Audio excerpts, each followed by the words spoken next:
It's time for Stars on Sports, a podcast radio show dedicated to sharing stories about our athletic program at Lansing Community College. LCC Athletics has a strong tradition. 23 national championship wins. Over 170 All-Americans. 19 MCCAA All-Sports trophies. Stars on Sports will introduce you to individuals that have contributed to our program's success and give you the backstory on what it takes to develop it. We'll also dive into and break down the topics and issues facing athletic departments across the nation and right here at LCC. This is Stars on Sports.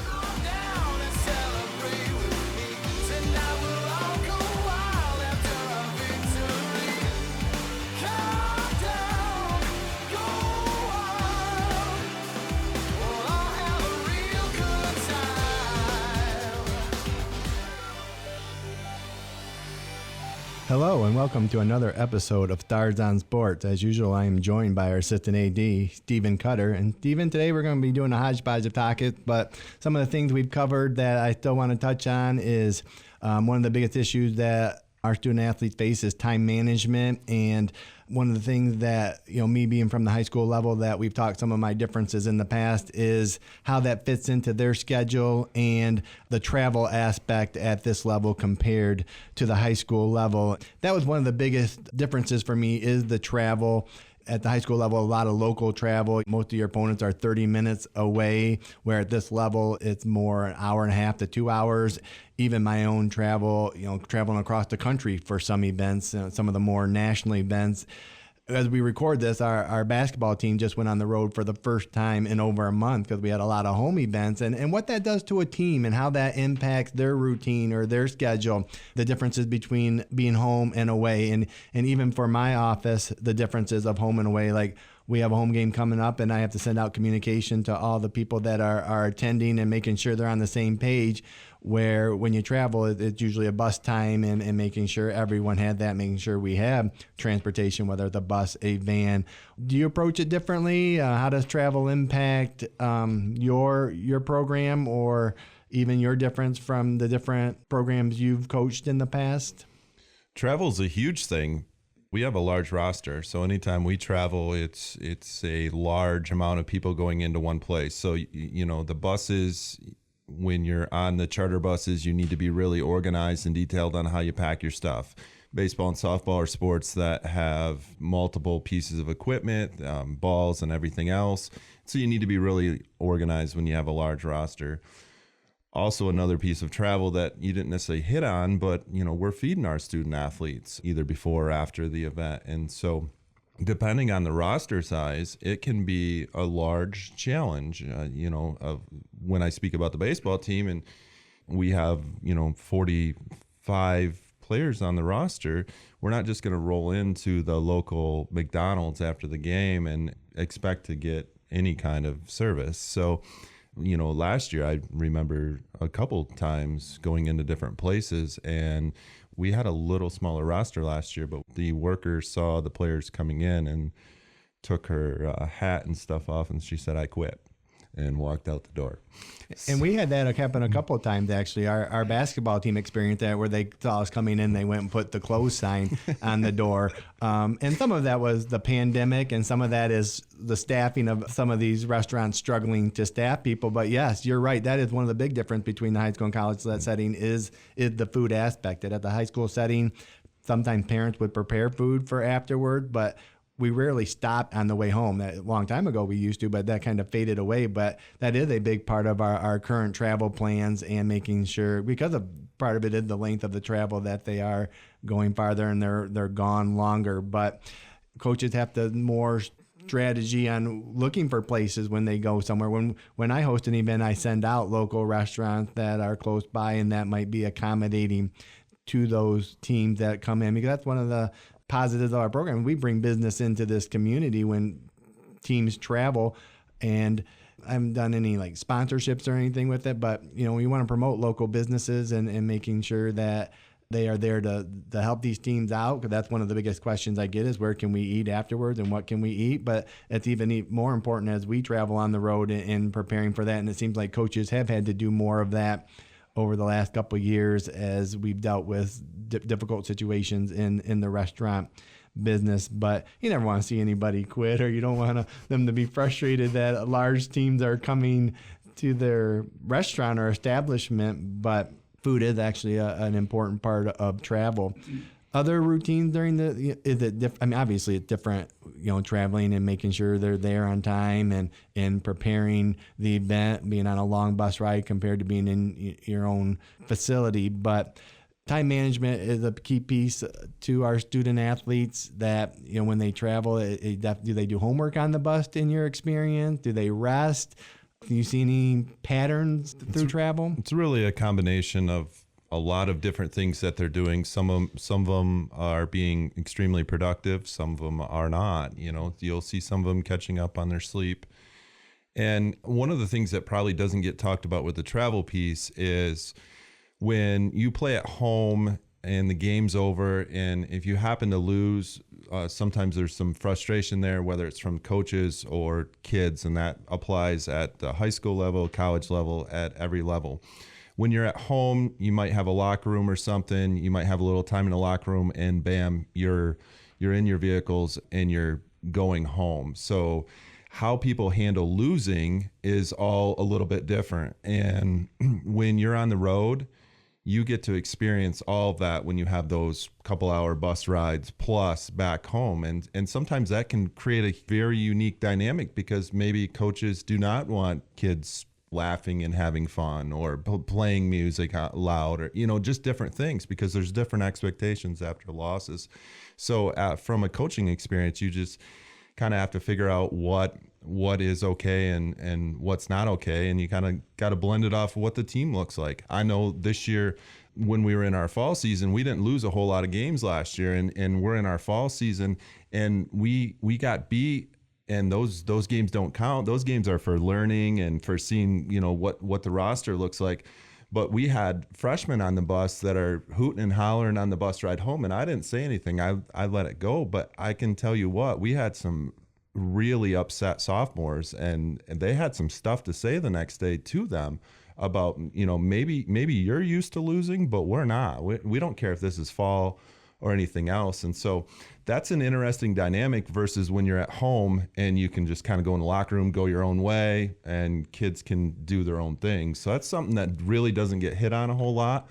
But there's quite a few videos out there of coaches going ballistic on buses and different in locker rooms after losses. And I don't know if that's... I agree with you. I think it is something that's not hit on enough. And at the high school level, the trend was in recent years is to go away from transportation, or to have one-way transportation. I remember years ago when we decided to not have weekend transportation, and the student athlete had to get there themselves. And my coach said, well, if you're not on time, you don't play. And my principal's kid wasn't on time, and he didn't play that day. And we ended up adapting that policy or looking at it. But how important that, you mentioned home games where they do kind of straggle in or get in, where at away games, there's valuableness to that bus ride and preparation.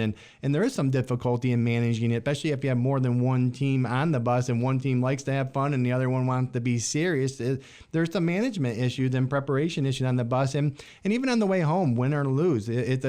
I think it's a good time to debrief and just be with your team, where when we took that away from the high school, they rode home with their parents and probably got coached more or yelled at. I mean, I wasn't a great parent taking my kid home, revisiting the game for that 20 minutes. He'd rather ride the bus after riding home with me. And it's hard sometimes, because back to our point of getting caught up in these events. But the travel time's important, and even more so at this level when we're traveling. We're fortunate. Lansing's in the center of the state, and we're one of the most centrally located colleges in our league, so our transportation is less than other colleges, but it's still, we still travel an hour, hour and a half, 2 hours, sometimes 3 hours for our conference trip. Obviously, we travel further if we're going to national tournaments. You went to Enoch last year, and travel has been one of the bigger things that as an AD I've experienced, but I haven't really reflected on how it impacts coaches and teams and the dimensions of it, including the food part of it, how soon you want to get there. I mean, last year they implemented BAT testing at your level. So, figuring out how soon or how long that takes to get there. Because one of the things I've learned in this job over my 26 years in it is I don't like messing with coaches in pregame. Coaches have a pretty regimented pregame ritual that they want to follow in getting their teams ready for the game. And I don't like interrupting that. And travel is a big part of that. Like, some coaches want to be there early. Some coaches want to stroll in and be ready to go. And it all plays into part of time management and how we deal with individuals and how we deal with getting our team ready to succeed. But do you have a plan on how soon you'd like to get to places? Do you think it's normal? Do you see that with some other baseball teams that you've that some come later that you're worried about getting there, and some are earlier thinking, what are you guys doing here so early? No, I think at least for our program, we have a lot of structure, and we figure out what times we need to be there and what needs to be accomplished in that time there.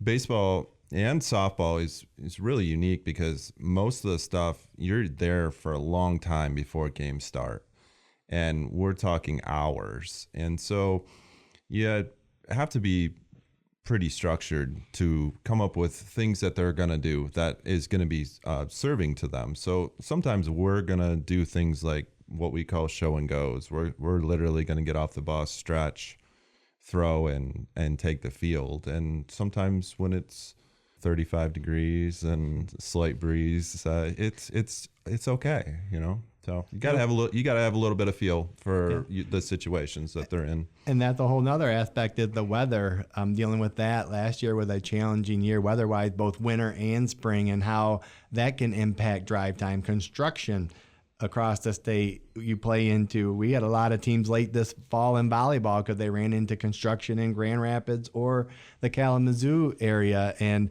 I'm telling you, that gets coaches frustrated if they're not there at a certain time and able to do what they want to do. I've had officials say we have to give them more warm-up time, or I had officials say, no, we're starting on time, and you have to manage that. But we just sometimes I think take for granted the transportation aspect of the event. And even last year, we were worried about even getting transportation. The shortage of bus drivers out there.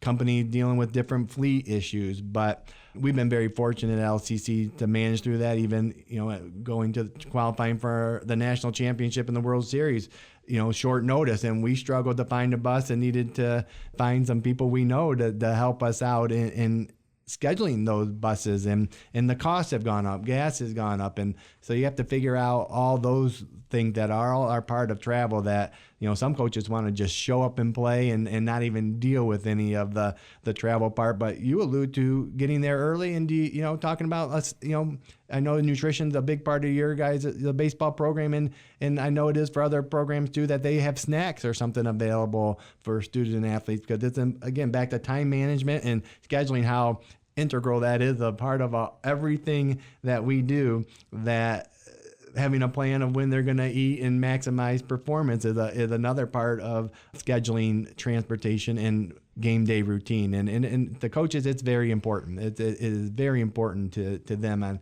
on whether they succeed or not of that game day routine, and especially when they're on the road and traveling. Yeah, with the help of RDK, the baseball program has a whole schedule for when they're going to snack on the bus, what they're going to eat, what they're going to eat in the dugout, if they can have caffeine, if they're going to drink caffeine, at what point before the game can they drink caffeine, which in theory typically is about an hour before the game for it to be beneficial. Anything prior is not going to help a whole lot, and so if you have that structure, it helps with some of that, and definitely in our sports helps with that downtime. They understand what they need to do when they need to do it, and it makes things a little more fluid.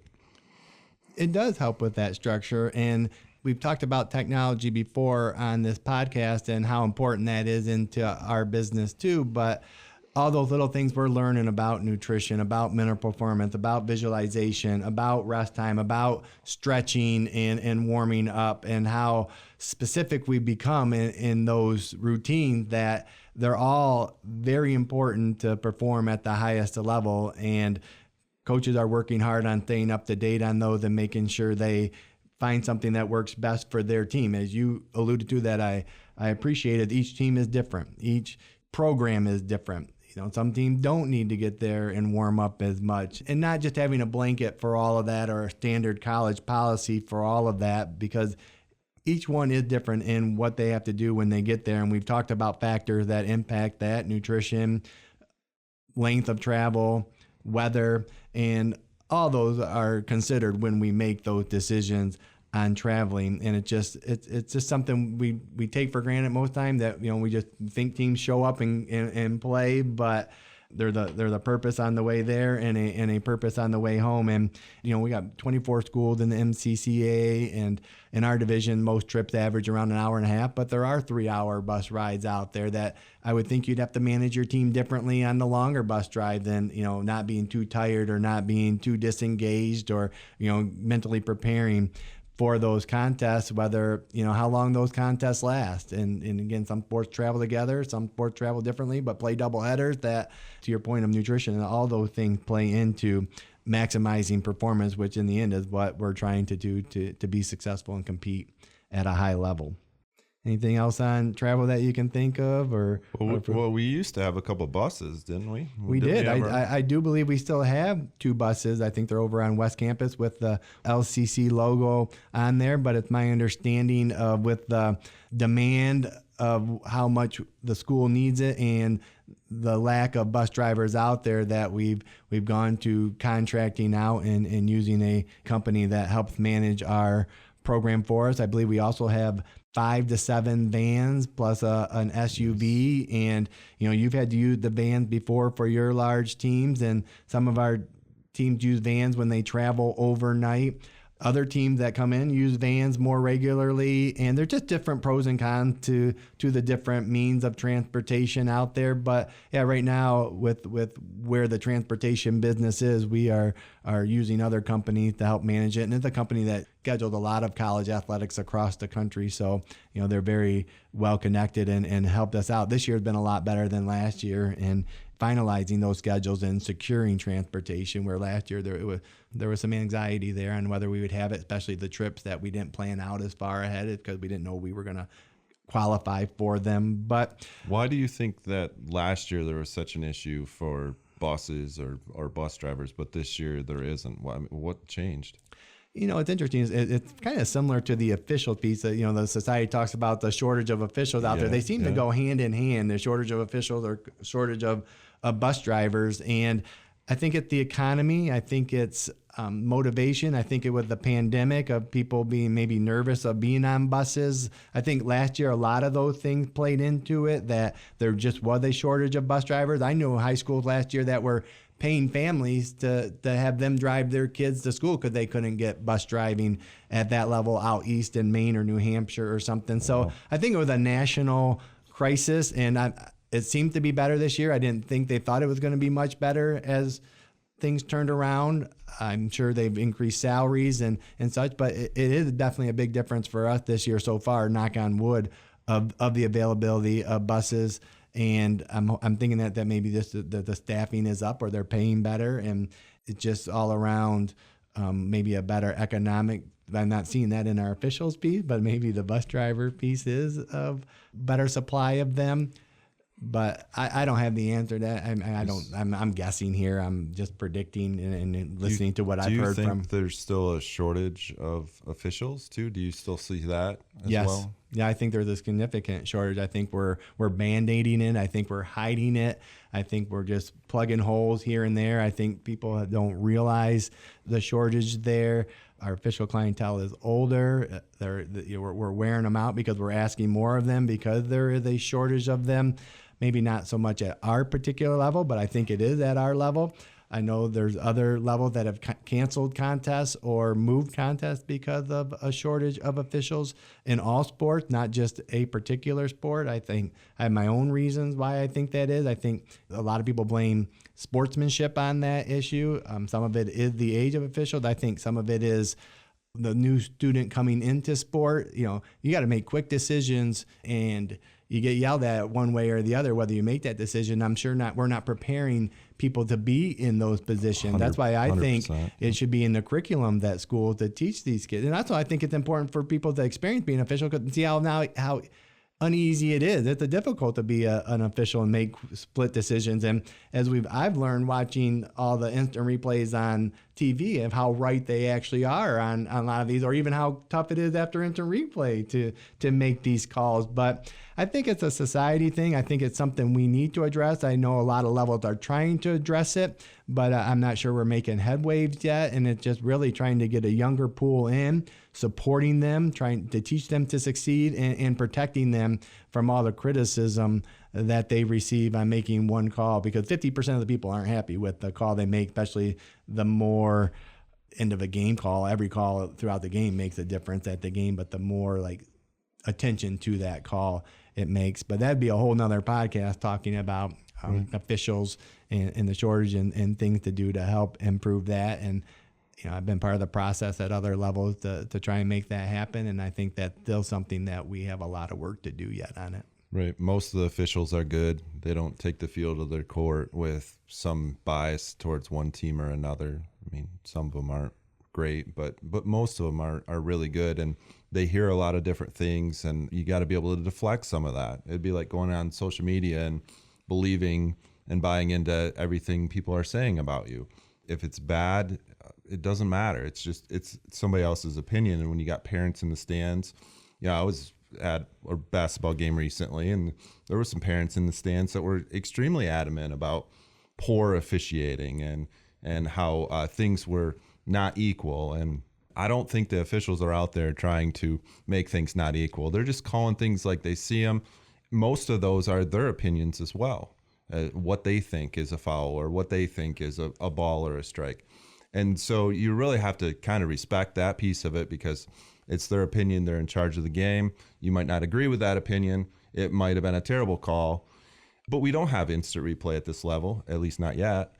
And you have to roll with it. And I'm not sure instant replay is an answer after seeing some of these plays that you think the instant replay shows that they should be overturned or kept, and the other way goes. I do, because we video all this stuff, and then we're after the game I'm like, hey, you got to look at this. You were really wrong on this. So if we would have had instant replay, it would have been overturned. So you see us going to robots as officials in the future. Well, there's a shortage. So yeah, and the minor league is trying some of that with plate officials. And again, I think video replay can be good. I think it lengthens some of the games because of some of the tough calls. But to your point is, I work hard on protecting our officials. They're one of the groups when they come here, I want to make sure they're well taken care of. There's been way too much violence with officials after contests across the country. Too many stories of officials getting abused after you won't have that problem with robots. I mean, their feelings aren't going to get hurt if you're yelling at them. I mean, it's just not going to matter. So but people still will be mad at their calls, and they'll find different ways to attack them. It just is that important and throughout the game. And I've always been a believer an official can't cost you a game. There's so many things that go into winning or losing a game, although you see that if it's the last play, but there were many plays before that could have impacted the game too. We focus on the last play, and we focus on the officials compared to, did your son or daughter miss a free throw or make a mistake or an error? Did your coach do something? Did the AD have the lights too bright or too dark, or is it too hot or too cold in the facility? So there's just so many variables, but for some reason the officials are the ones that seem to be under the most scrutiny, and I think that led to a shortage. Right. Well, again, I wasn't expecting to talk about officials today. I think that's a whole nother podcast we can visit down the line, but it did lead in from our conversation on travel and how important travel is into the athletic department and game day routine, and then talking about the shortage of bus drivers led us into the shortage of officials. But as always, very good conversation. Spent much more time than I thought, but always enjoyed talking those kind of issues with you, and helps me as I go back to the office and solve these problems for our student athletes. So great job today, Stephen. Thank you. Stars on Sports is recorded live at the WLNZ studios. Engineering and production assistance are provided by Didalian Lowry. You can listen to this episode and other episodes of Stars on Sports on demand at lccconnect.org. To find more information about our athletic program, visit lccstars.com. Thanks for listening. Go Stars!